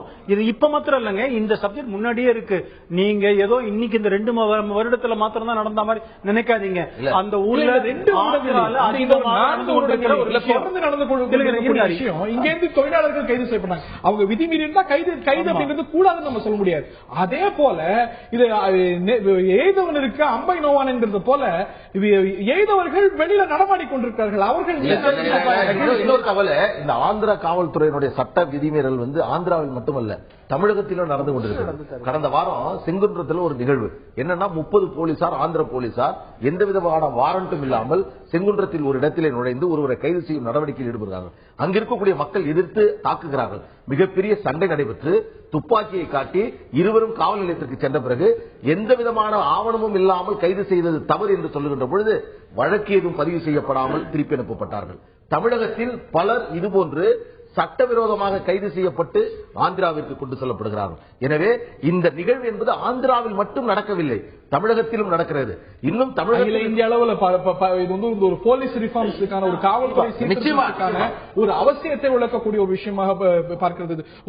இது வந்து வெறும் ஒரு தமிழ்நாடு ஆந்திரா பிரச்சனை அல்ல, இது ஒரு மனித உரிமை சார்ந்த ஒரு பிரச்சனை. அது மட்டுமல்லாத ஒரு காவல்துறை சீர்திருத்தம், ஒரு விதிகள் இருக்கு, எப்படி இந்த மாதிரி ஒரு ரெஸ்ட்ரைன் எடுக்கணும், எந்த கட்டங்களை பயன்படுத்தணும், எப்படி ஒரு போர்ஸை பயன்படுத்தணும், பயன்படுத்தக்கூடாதுன்னு விதிகள் இருக்கு. அது மீறப்பட்டிருக்கிறது ஒரு குற்றச்சாட்டு வரும்போது இது ஒரு லார்ஜர் இஷ்யூ, ஒரு வாழ்வாதாரம் சம்பந்தப்பட்ட ஒரு விஷயம் கூட, அதற்கு முன்னுரிமை அளிக்கப்பட வேண்டும். ஒரே ஒரு செய்தி, இந்த ஆந்திராவிற்கு இது வெற்றத்துக்காக போறாங்கன்னு சொல்றீங்களா, இதனுடைய பின்னணி என்ன, இதனால் ஏற்படக்கூடிய பின்விளைவுகள் என்ன என்பதெல்லாம் தெரிந்து 500 ரூபாய் 600 ரூபாய் சம்பளத்திற்காக செல்கிறார்கள்.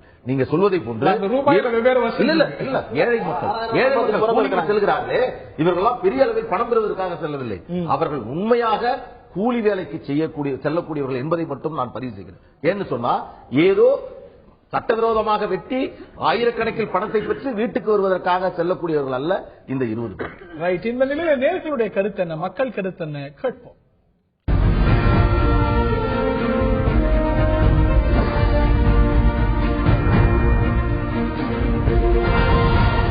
ஆந்திர துப்பாக்கிச் சூடு விசாரணையில் தேவை வேகம் என்று 66%, மத்திய அரசாங்கம் இதில் தலையிட வேண்டும் என்று 38% சரியான திசையில் தான் சென்று கொண்டிருக்கிறது என்று 1% சொல்லியிருக்கிறார்கள். இது வேகமாக இந்த ஒரு விசாரணை நடத்தப்பட வேண்டும், வேகம் அதிகரிக்க வேண்டும் என்பதுதான் 61% கருத்தாக இருக்கிறது. இதில் மாற்று கருத்தில்லை. இங்கு அத்துமீறல்கள் நடந்திருந்தால், ஒரு போர்ஸ் அதீதமாக பயன்படுத்தப்பட்டு விதிமீறல் நடந்திருந்தால் கண்டிப்பாக தண்டிக்கப்பட வேண்டும், நீதி நிலைநாட்டப்பட வேண்டும். இதுபோன்ற சம்பவங்கள், இதுபோன்ற துன்பியல் சம்பவங்கள், அத்துமீறல்கள், ஒரு மேசக்கர் போன்ற சம்பவங்கள் இனி தொடரக்கூடாது. ஆந்திராவில் மட்டுமல்ல, இந்தியாவின் எந்த பகுதியிலும் தொடரக்கூடாது என்பது தான் பல பேருடைய எல்லோருடைய பார்வையாகவும் இருக்கிறது. நிகழ்ச்சியில் பங்கு பெற்ற திரு கே டி ராகவன், திரு ஆனந்தன், திரு பாலு மற்றும் நிகழ்ச்சியில் இணைந்த ஆந்திரா அமைச்சர் மற்றும் பார்த்த நேயர்களுக்கு நன்றி தெரிவித்து விடைபெறுகின்றோம். ஆயுதத்து நீட்சிக்கு அன்போடு வரவேற்கின்றோம் நேயர்களே. நரேந்திர மோடி பொறுப்பேற்று ஏறத்தாழ 10 மாதங்கள் ஆகின்றன. இந்த நிலையில் சர்வதேச தர நிறுவனம் ஒன்று, அதாவது மூடி அப்படிங்கிற ஒரு சர்வதேச தர நிறுவனம் என்று பொருளாதார அலகுகள் உள்ளிட்ட பல்வேறு காரணங்களை எடுத்துக்கொண்டு ஒரு பச்சை கொடி காட்டியிருக்கிறது இந்தியாவுடைய நிலைக்கு. அதாவது ஸ்டேபிள், ஒரு நிலையானதாக இருக்கிறது அப்படிங்கிறதுல இருந்து பாசிட்டிவ், நேர்மறையான வளர்ச்சியை நோக்கி இருக்கிறது அப்படின்னு ஒரு மதிப்பீடை கொடுத்திருக்கிறது பல்வேறு அலகுகளை, பொருளாதார ரீதியான பல்வேறு அலகுகளின் அடிப்படையில். சமீபத்தில் IMF கூட இந்தியா ஆரோக்கியமான திசையில் வளர்ச்சியை நோக்கி பிரயாணிக்கிறது அப்படின்னு ஒரு தரச்சான்றிதழ் கொடுத்தது. இதே வேளையில் தான் இன்னொரு அறிக்கை வருகிறது, சோசியல் ப்ராக்ரஸ் இண்டெக்ஸ் அப்படிங்கிற அறிக்கையில நேபாளை விட பின்னுக்குத்தான் இந்தியா இருக்கிறது, பல நாடுகளை விட பின்னால் இருக்கிறது அப்படின்னு பல கேள்விகள் எழுகின்றன. ஒரு சீரான ஒரு வளர்ச்சி திசையில் நாம் சென்று கொண்டிருக்கின்றோமா? இந்த ஒரு வளர்ச்சி அப்படிங்கிறது அனைவரையும் உள்ளடக்கிய ஒரு இன்க்ளூசிவ் டெவலப்மெண்டாக இருக்கிறதா? விவாதிப்போம். சர்வதேச தர நிறுவனம் மோடி அரசுக்கு பச்சை கொடி காட்டியிருக்கிறது. இந்தியாவுடைய வளர்ச்சி உண்மை நிலை என்ன அப்படிங்கிற ஒரு கேள்வி எழுந்திருக்கிறது. நரேந்திர மோடியுடைய சர்க்கார் அச்சே தின், அனைவருக்கும் ஒரு இனிய நாட்கள் வந்துவிட்டன, வரும் என்று தான் ஆட்சிக்கு வந்தது. IMF சமீபத்தில் ஒரு ஆரோக்கியமான திசையில் இந்தியா வளர்கிறது சொல்ல மோடி அப்படிங்கிற இன்னொரு நிறுவனமும் இதே போன்று ஒரு பாசிட்டிவ் சமிஞ்ஞையை கொடுத்திருக்கிறது. இன்னொரு பக்கம் சோசியல் ப்ராக்ரஸ் இண்டெக்ஸ் அப்படிங்கிற ஒரு ரிப்போர்ட்லையும் இந்தியா பல நாடுகளை விட தொடர்ந்து பின்தங்கி வருவது வெளியாக இருக்கிறது. பல கேள்விகள் எழுந்திருக்கின்றன. விவாதிப்போம். இந்த நிகழ்ச்சியில் நம்முடைய பங்கேற்கிறார்கள் பாரதிய ஜனதாவுடைய மாநில செயலாளர் திரு கே டி ராகவன் மற்றும் தமிழ்நாடு காங்கிரஸ் பொதுச் செயலாளர் திரு பாலசுப்ரமணியன். இருவரையும் இந்த நிகழ்ச்சிக்கு அன்போடு வரவேற்கின்றோம். சமீபத்தில் பல குறியீடுகள் பார்த்துட்டு இருக்கோம். IMF உடைய இந்த ஒரு அறிக்கையும் பார்த்தோம், இப்பொழுது இந்த ஒரு அறிக்கை வந்திருக்கிறது. இவையெல்லாம் ஒரு ஆரோக்கியமான திசையில் அப்ஸ்விங்ல நம்ம போயிட்டு இருக்கோம் அப்படிங்கறது உறுதி செய்கிறது. மகிழ்ச்சி அளிக்க காரணம் இருக்கின்றது இல்லையா? மகிழ்ச்சிப்பட காரணம் இருக்குது திரு பாலசுப்ரமணியன். இந்தியன் சிட்டிசன், இந்திய பிரஜையாக இந்த நாடு வளருவதையும் நாட்டின் பொருளாதாரம் வளர்வதையும் நான் முழுதாக வரவேற்பேன். ஆனால் இன்றைக்கு இருக்கிற சூழ்நிலையிலே நாடு உண்மையான பொருளாதார வளர்ச்சி நோக்கி போய்கொண்டிருக்கிறதா என்றால் அது இல்லை என்பதுதான் உண்மை. எப்படி சொல்லுகிறேன் என்றால், இப்பொழுது இந்த மோடி இப்பொழுது யூரோப் செல்லுகின்ற நேரத்திலே இந்த மூடி நிறுவனம் அவர்களுடைய ஒரு அறிக்கையை கொடுக்கிறார்கள் என்றால், இது மோடி நிறுவனத்தை கொடுக்க வைக்கப்பட்டுள்ள ஒரு அறிக்கையாகத்தான் தெரிகிறது. போன வருஷம் கொடுத்த அறிக்கை அப்படிதான், ஸ்டேபிள் கொடுத்த அறிக்கை. அதற்கு முன்னாடி ஒன்னுக்கு ஒரு காரணம் பார்க்கலாம். Let me finish it. Okay, இப்பொழுது இவர் போவது எஃப்டிஐ பத்தி. எஃப்டிஐ நமக்கு எஃப்டிஐ நாங்கள் பெரிய அளவிலே கொண்டு வருவோம் என்று தேர்தல் பிரச்சாரத்தின் போது கூறினார்கள். ஆகவே எஃப்டிஐ நிறைய கொண்டு வர வேண்டும் என்பதற்காக போகிறார். ஆனால் இவர் செல்கின்ற நாடுகளிலேயே, ஐரோப்பிய நாடுகளிலேயே ஜெர்மனியை தவிர வேற எந்த நாடும் பொருளாதார ஸ்திரத்தன்மை இல்லாத ஒரு நாடாகத்தான் இருக்கிறது. கிட்டத்தட்ட மீறி சொல்லப்போனால் பெரும்பாலான யூகேவை உள்ளிட்டு, இங்கிலாந்தை உள்ளிட்டு கண்ட்ரிகள் அவர்களுடைய பொருளாதாரம் மிக வீக்கமான நிலையிலே தான் இருக்கிறது. பெரும்பாலான நாடுகள் அதனால் என்னன்னா, அதனால் அங்க பர்ச்சேசிங் பவரே இல்லாத ஒரு நிலைமையில இருக்கிறது. மக்களிடம் நாடுகளே திவாலா ஆகி கொண்டிருக்கிறது, குறிப்பாக கிரீஸ்.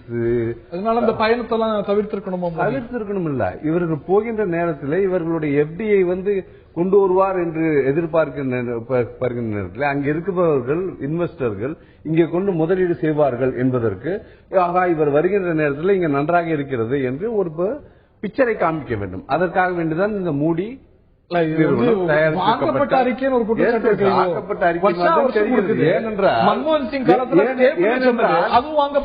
ஏனென்றால் பைனான்ஸ் மினிஸ்டர் சொல்கிறார், finance minister Arun Jaitley tweeted, the upgrade in outlook is significant, yes, but we have to do more. Yes. So what does it mean? இன்னும் நிறைய we are not prepared for it. ஒரு விஷயம் எனக்கு மகிழ்ச்சி அளிக்கிறது, ஒரு விருது கிடைச்சிருக்கு அப்படின்னா ஒரு நடிகர் எல்லாரும் என்ன சொல்லுவாங்க அப்படின்னா, விருது மகிழ்ச்சி அளிக்கிறது, இன்னும் நம்ம போக எந்த விதமான இதுவும் கிடையாது. ஆனால் இந்த நாடு உண்மையாக வளர்வதற்கான எந்த முயற்சியும் எடுக்கப்படவில்லை என்பது. எவ்வளவு வளர்ச்சி அடைந்தாலும் அருண் ஜேட்லியுடைய ஒரு கருத்து அப்படிங்கிறது பொருத்தமா இருக்கு. இன்னும் நிறைய போகணும், நிறைய சாதிக்கணும். இது அதுல ஒரு வருத்தப்படுறதுக்கோ சந்தேகப்படுறதுக்கோ என்ன இருக்கு? வெறுமன வாயில சொல்றது ஒண்ணும் பிரச்சனை இல்ல. மோடி கூட தான் சொன்னார், இப்ப 30 கோடி பேருக்கு நாங்க வேலை வாய்ப்பு தருவோம்னு. 30 கோடி வாய்ப்புக்கு வாயிலை வாய்ப்பு அப்படிங்கிறது எவ்வளவு ஒரு அருமையான செய்தி. இது நடைமுறைக்கு சாத்தியமா? எப்படி நடக்க போகிறது? என்னை தெரிந்து ஒரு 30 கம்பெனிகளுக்காக வேணால் அவர் சொல்லியிருக்கலாமே ஒழிய 30 கோடி மக்களுக்காக சொன்ன மாதிரி தெரியவில்லை. நான் திரு ராகவன் அவர்கள்ட்ட கேட்க இருக்கின்றேன். இது வரக்கூடிய அதே வேளையில தான் பல சமூக பொருளாதார குறியீடுகளை விளக்கக்கூடிய இது ஒரு சோசியல் ப்ராக்ரஸ் இண்டெக்ஸ் ரிப்போர்ட்டும் வந்திருக்கிறது. அது நம்ம பல நாடுகளுக்கு பின்னாடி வச்சிருக்கிறது, நேபாள் உள்ளிட்ட நாடுகள். ஒரு பக்கம் ஒரு பொருளாதார வளர்ச்சி, முதலீடுகள், இவற்றிலெல்லாம் நம்ம ஒரு ஆரோக்கியமான சமிஞ்சைகள் தென்பட ஒரு இந்த மாதிரி ஒரு சோசியல் இண்டெக்ஸ்ல பின்தங்கி போயிட்டு இருக்கோம்.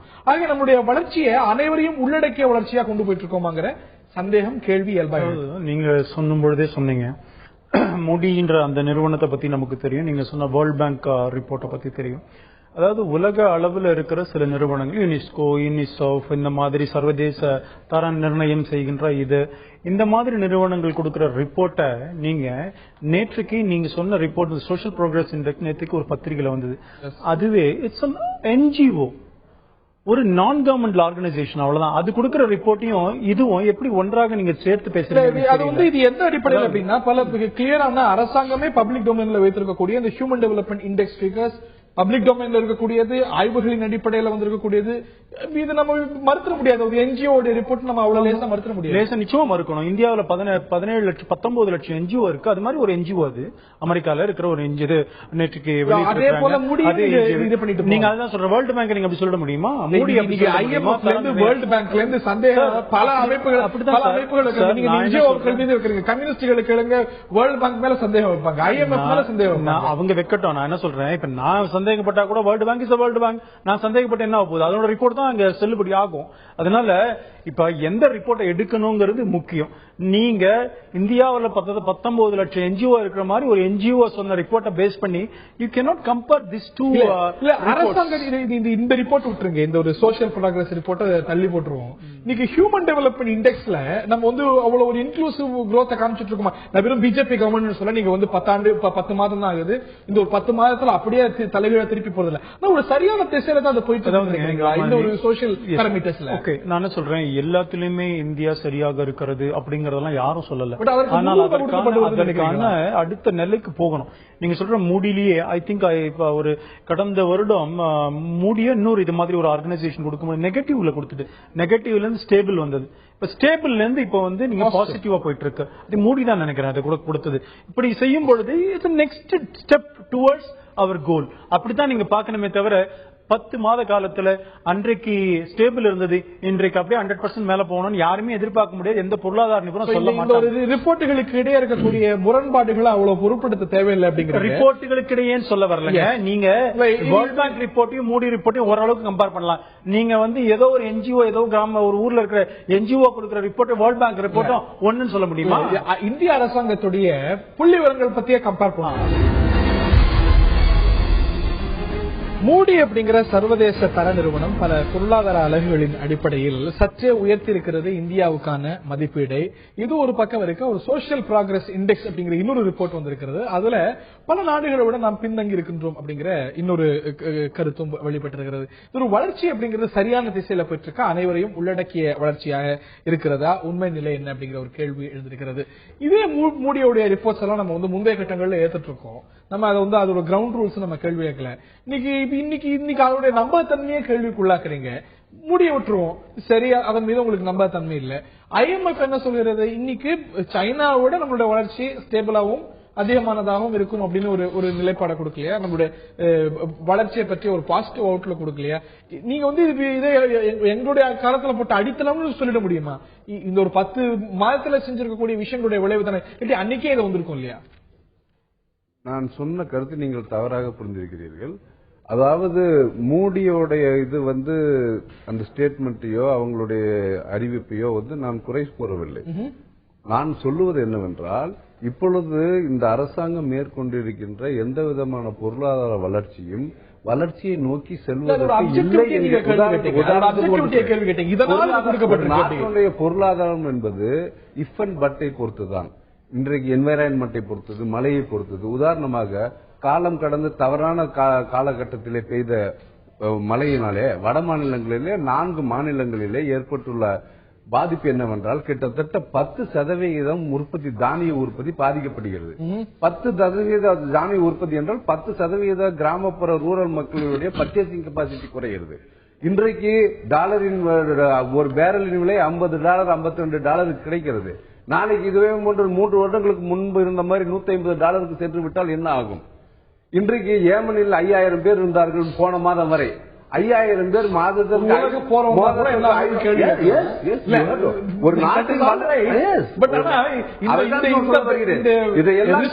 எடுத்துக்கிட்டு தான் இப்படி மாறலாம் அப்படி மாறலாம் அப்படின்னு அதுவும் ஒரு சொல்லப்படுது. IMF சொல்றது ஏற்றுக்கொள்வது இல்லையா? நம்ம Moody's could upgrade India's rating over next 12 to 18 months. அடுத்த 12 to 18 மாதங்களிலே எல்லாம் சரியிருந்தால் இது புரோகிரஸ் ஆக இருக்கும். அப்படி சொல்கிறது. மோடி இது மன்மோகன் ஆட்சி காலத்துல ஸ்டேபிளா இருந்தது இல்லையா? இந்த சமீப காலத்துல அது பாசிட்டிவா வரும்பொழுது வெறும் மழை நல்லா பெஞ்சது, காத்து நல்லா வீசுங்கிறது இல்லாம எப்படி பேலன்ஸ் ஆஃப் பேமெண்ட் மெயின்டைன் பண்ணாங்க, how the credit was maintain, foreign reserve was maintain, இதெல்லாம் கணக்கு போட்டு தான் மெயின்டைன் பண்ணாங்க. ரொம்ப சந்தோஷப்படுற அளவுக்கு இருக்காங்கிற கேள்வியும் எழுந்திருக்குது. ஸ்ரீலங்கா நமது அண்டை நாடான ஸ்ரீலங்காவுக்கு B+ கிடைத்திருக்கிறது. இந்தியாவுக்கு வந்து B+- தான் கிடைச்சிருக்கிறது. US எல்லாம் ஏழை எங்கேயோ இருக்கு. அப்கோர்ஸ் அவ்வளவு மகிழ்ச்சி அடைய வேண்டிய ஒரு விஷயம் இருக்க மாதிரி இருக்கு. நீங்க ஒரு சோசியல் ப்ராக்ரஸ் இண்டெக்ஸ் பத்தி சொன்னீங்க. நீங்க அதை அப்படியே ஏத்துக்காம இருக்கலாம். ஆனா இன்னைக்கு வந்து அனைவருக்கும் உள்ளடக்கிய வளர்ச்சி அப்படின்னு பார்க்கும்போது, இந்த சோசியல் ப்ராக்ரஸ் அப்படின்னு பார்க்கும்போது ஹெல்த், எஜுகேஷன், இந்த மாதிரி அக்ரிகல்ச்சர், இதெல்லாம் நம்மளுடைய செலவீனம், அதற்கு நம்ம கொடுக்கக்கூடிய முன்னுரிமை மேம்பட்டிருக்கா அப்படின்னா நிச்சயமா ஒரு மிகப்பெரிய கேள்விக்குறி எழுகிறது. நான் ஏற்றுக்கிறேன். அதாவதுங்க, முன்னுரிமை இருக்கிறதா நிச்சயமா முன்னுரிமை கொடுக்கிறார்கள். ஆனால் அதற்கு ஏற்ற நிதி ஒதுக்கப்படுகிற நிதி இருக்கிறதா என்று சொன்னால் அது கேள்விக்குறித்தான்.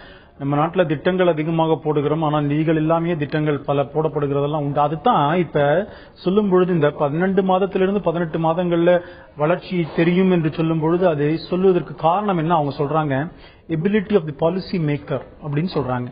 இந்த அரசை வழிநடத்துவர்களுடைய திறமையை வைத்துக் கொண்டுதான் நாங்கள் இப்படி சொல்லுகிறோம் அப்படின்னு அந்த மூடி ரிப்போர்ட் இருக்கு. அதுக்குரிய சகோதரர் மூடியின் ரிப்போர்ட்னா அது எதுவும் மோடி கம்பெனி நினைச்சுக்க வேண்டாம், அதனால அதை எதிர்க்கணும்னு அவசியம் இல்லை. இப்ப இதை பொறுத்த வரைக்கும் அதே போல ஒரு என்ஜிஓ வந்துச்சுன்னா அது ஒரு காங்கிரஸ் என்ஜிஓ நான் காங்கிரஸ் என்ஜிஓன்னு சொல்லவே இல்லை. நினைச்சுக்க வேண்டியது இல்லை. நான் காங்கிரஸ் என்ஜிஓன்னு சொல்லல. அவரும் சொல்லல. நீங்க அப்போ இது சர்வதேச தர நிர்ணய நிறுவனம் இது. அதனால இதுக்கும் அதுக்கும் நம்ம கம்பேர் பண்ண வேண்டாம் தான் நான் சொன்னேன். இன்னொன்னு பொறுத்த வரைக்கும் ஒரு அரசாங்கம் இந்த டைரக்ஷன்ல செய்யறது, அதாவது நெகட்டிவ்ல இருந்து ஸ்டேபிள் வர்றதுக்கே காரணம். அப்ப ஸ்டேபிள் கொடுக்கும் பொழுது போன வருஷம் மோடி கவர்மெண்ட் இருந்தது, அப்ப கொடுக்குதான் ஸ்டேபிள் கொடுத்தாங்கன்னு எனக்கு நினைவு இருக்கிறது. நெகட்டிவ்ல இருந்து ஸ்டேபிள்ல இருந்து இப்ப பாசிட்டிவா வந்திருக்கிறது இது.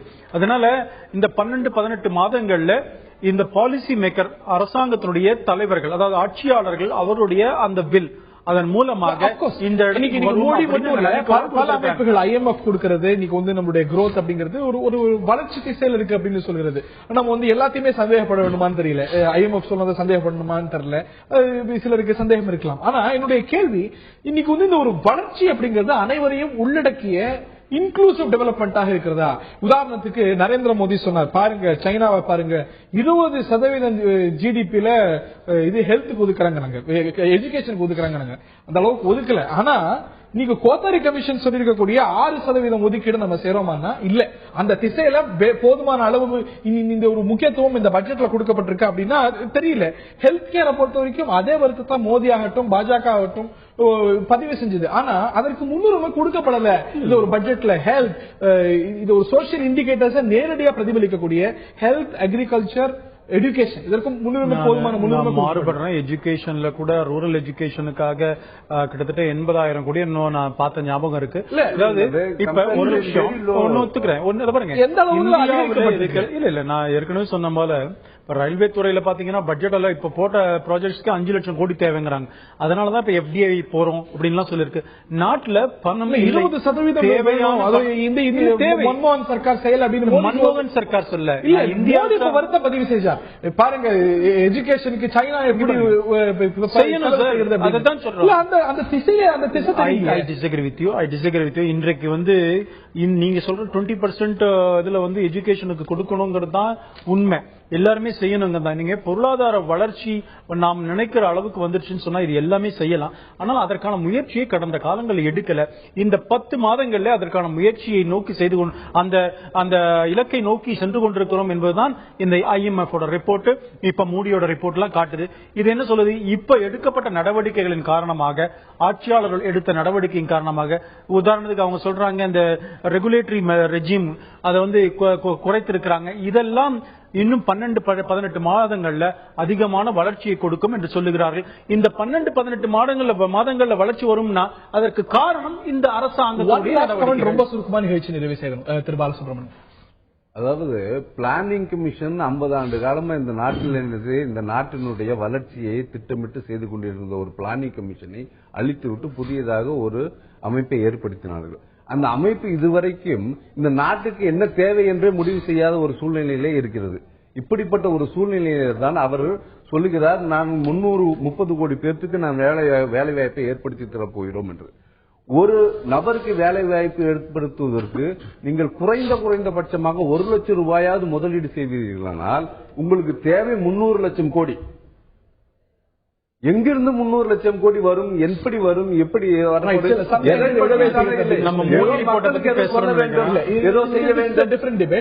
நிச்சயமாக இது நம்மளுடைய லட்சியங்கள் உயர்ந்ததாக இருக்க அந்த திசையில் தான், அந்த வேகத்தில் தான் பிரயாணித்துக் கொண்டிருக்கிறோமா அப்படின்னு நீங்க கேள்வி எழுப்பியிருக்கிறீங்க.